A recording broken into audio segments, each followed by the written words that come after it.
तो रायपुर के राजीव भवन में प्रत्याशी चयन पर अहम बैठक। बड़ी खबर से अपडेट कर रहे हैं आपको। भानु प्रतापपुर पर कांग्रेस का मंथन इस वक्त राजीव भवन में जारी है। सीएम भूपेश बघेल राजीव भवन इस वक्त पहुंच चुके हैं। प्रदेश अध्यक्ष मोहन मरकाम समेत कई पदाधिकारियों से आज चर्चा होगी।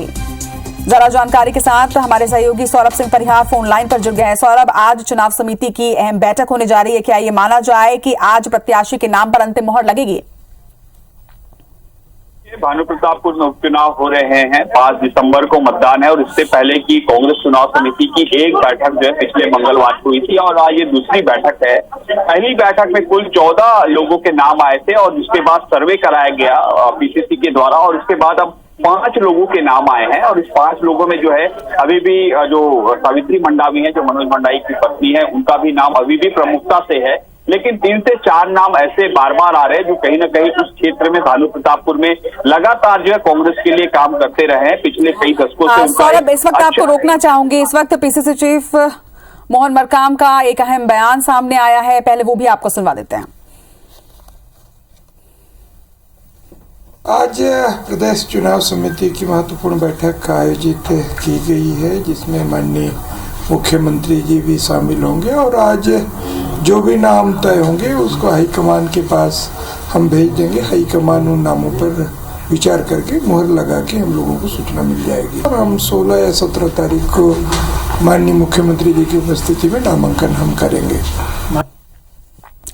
तो आपने ये भी सुना कि मोहन मरकाम का इस चुनाव समिति की बैठक पर क्या कुछ कहना है प्रत्याशी के नाम चयन को लेकर। उनका ये बड़ा बयान, उनका कहना है कि कल तक प्रत्याशी के नाम की घोषणा कर दी जाएगी। लेकिन इसके साथ ही उन्होंने ये भी कहा कि पैनल पर नाम जो है वो 5 नाम फाइनल किए गए हैं और अब उसे हाईकमान को भेजा जाएगा। हमारे सहयोगी सौरभ सिंह परिहार लगातार हमारे साथ बने हुए हैं, उनसे बातचीत करेंगे। सौरभ, जिस तरह से यहाँ पर पीसीसी चीफ मोहन मरकाम का बयान भी सामने आया है कि अब जो नाम फाइनल किए गए हैं उसे हाईकमान तक भेजा जाएगा और फिर वहां से अप्रूव होकर वो नाम आएगा, क्या आपको नहीं लगता कि ये थोड़ा सा डिले है? क्योंकि 17 तारीख तो नामांकन भरने की आखिरी तारीख है।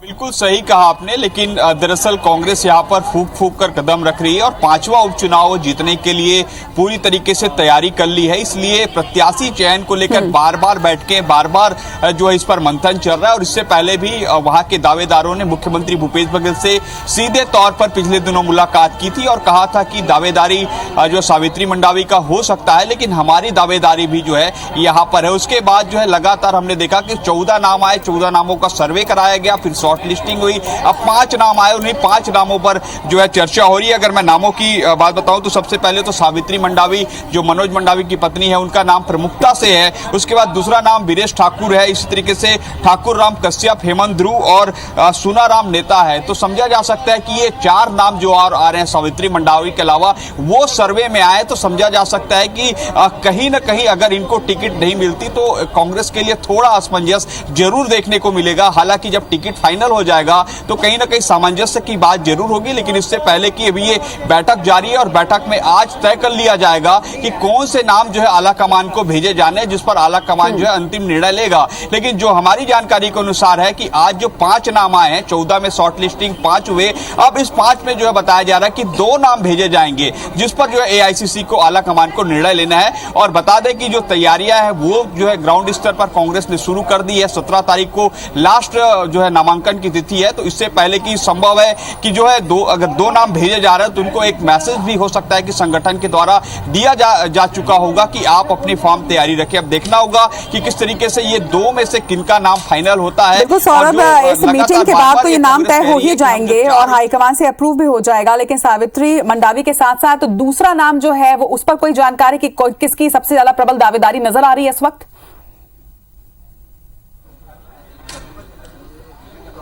बिल्कुल, देखिए दूसरे नाम को ही लेकर सबसे ज्यादा जो है माथापच्ची हो रही है, सीधे तौर पर कहें तो। और इन्हीं नामों को लेकर बार बार मीटिंग हो रही है, बार बार संगठन के जो नेता है वहां पर भी गए। आपको मालूम है कि सबसे पहले प्रदेश कांग्रेस अध्यक्ष मोहन मरकाम जो है जैसे ही डेट डिक्लेयर हुआ उपचुनाव के लिए, उसके बाद वहां बैठक लेते हैं, फिर वहां से नाम आते हैं। फिर पिछले मंगलवार को बैठक होता है, मंगलवार में 14 नाम आते हैं, फिर शॉर्ट लिस्टिंग होती है, 5 नाम आए। अब कहा जा रहा है कि 2 नाम भेजे जाएंगे। तो कहीं ना कहीं सावित्री मंडावी को लेकर पहले ये कहा जा रहा था कि 100% टिकट इन्हीं को मिल रहा है, लेकिन अब जो है ये बातें कही जा रही है कि दो नाम भेजे जाएंगे। तो समझा जा सकता है कि किस तरीके से कांग्रेस सत्ता और संगठन में बेहतर सामंजस्य की बात बार बार हो रही है और दोनों के सामंजस्य से ही चुनाव लड़ने की बात हो रही है। और दूसरी ओर अब देखना होगा कि जब बैठक हो जाएगा और 2 नाम भेजे जाएंगे तो हम जो है शाम तक ये बताने की स्थिति में रह जाएंगे कि 2 नाम किनके नाम भेजे गए, या हो सकता है सभी की निगाहें इस पर टिकी हुई है और इस मीटिंग के बाद देखना होगा कि वो कौन से 2 नाम होते हैं और किस पर फैसला होता है, किस पर मोहर लगती है। तमाम बातचीत के लिए आपका बहुत बहुत शुक्रिया। लगातार अपडेट्स इस पर आपसे लेते रहेंगे, लेकिन इस वक्त प्रतापपुर प्रत्याशी को लेकर यहाँ पे चर्चा हो रही है। नाम घोषित हो सकता है। CM Bhupesh Baghel, PCC chief Mohan Markam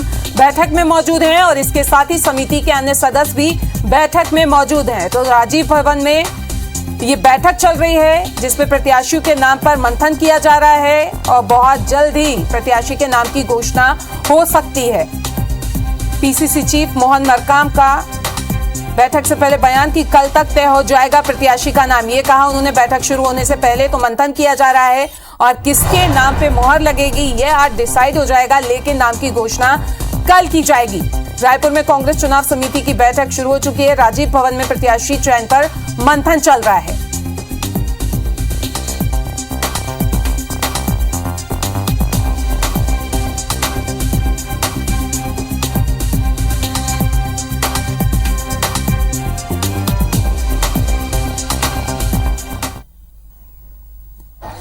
और मैं समझता हूँ 1-2 दिन में कैंडिडेट डिक्लेयर हो जाएगा। जो हाईकमान से मोहर लगाएंगे वही हमारा कैंडिडेट होगा।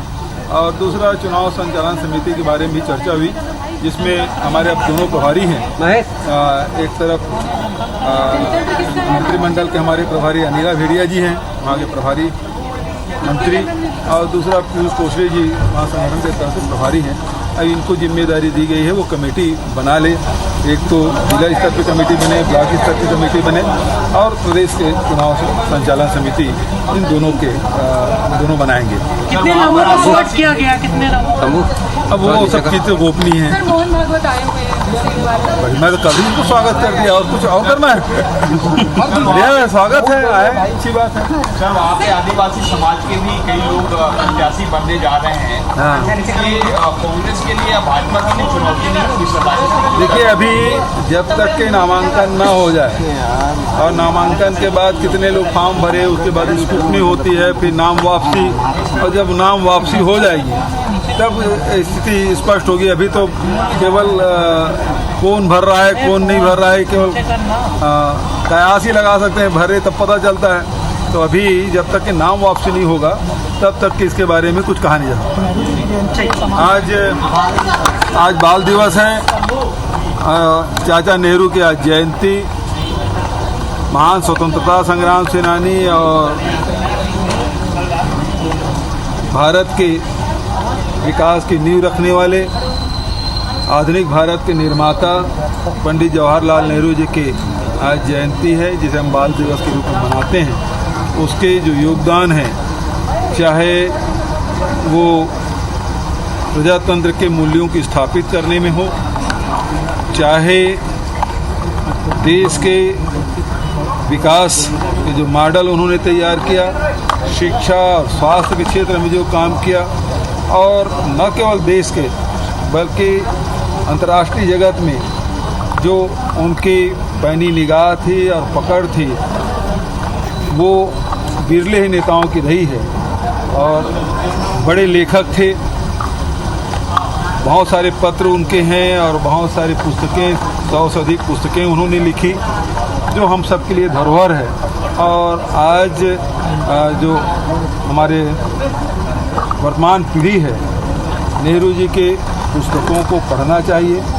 और देश की आज़ादी में की लड़ाई में सर्वाधिक लंबे समय तक के जेल में रहने वाले हमारे स्वतंत्रता संग्राम सेनानी रहे। किसानों की लड़ाई, गरीबों की लड़ाई और अंग्रेज़ों के खिलाफ वो जीवन भर संघर्ष करते रहे।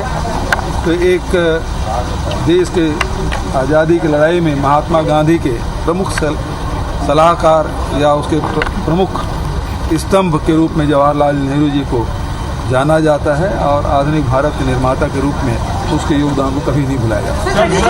लेकिन आज सर एक वर्ग है कि नेहरू और गांधी के विचारों को देश के हित में सही नहीं बता रहे हैं और सोशल मीडिया में ज्यादा से ज्यादा इस बात को प्रचार प्रसारित किया जा रहा है। पंडित नेहरू ये भी कहा करते थे सर कि धर्म की राजनीति नहीं होनी चाहिए। आज के समय में आपको लगता है कि एक बार देखिए, ये इस देश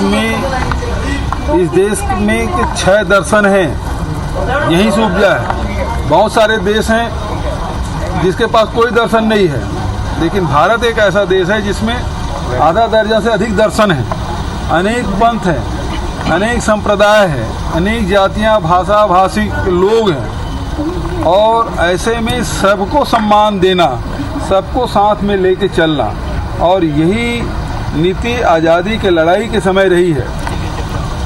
बाल गंगाधर तिलक ने क्या कहा, जो देश के आज़ादी की लड़ाई में उसमें कांग्रेस के प्रमुख नेता थे, उन्होंने कहा एक तरफ अंग्रेज हैं, दूसरे तरफ हिंदू हैं, तीसरे तरफ मुस्लिम और बहुत सारे अल्पसंख्यक हैं।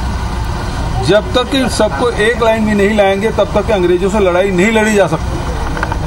और इस काम को गांधी जी ने, सरदार पटेल ने, नेहरू ने, मौलाना अब्दुल कलाम आज़ाद ने, राजा जी, ये सारे लोग मिलके ये सबको जोड़ने का काम किया गया और जोड़े, और उसके बाद अंग्रेज भाग गए। तो जो सिद्धांत आज़ादी की लड़ाई के पहले सही था वो आज़ादी के बाद गलत कैसे हो सकता है। और इसलिए जो लोग आज गांधी या नेहरू के विरोध कर रहे हैं वो उस समय भी विरोध कर रहे हैं, और इससे देश को ही नुकसान हुआ। जब जब हम विभिन्न जाति, धर्म, भाषा भाषी में बटे हैं तब तब देश को नुकसान हुआ है, और जब एक सूत्र में आए हैं तो देश उन्नति के शिखर पे पहुंचा है। Thank you sir.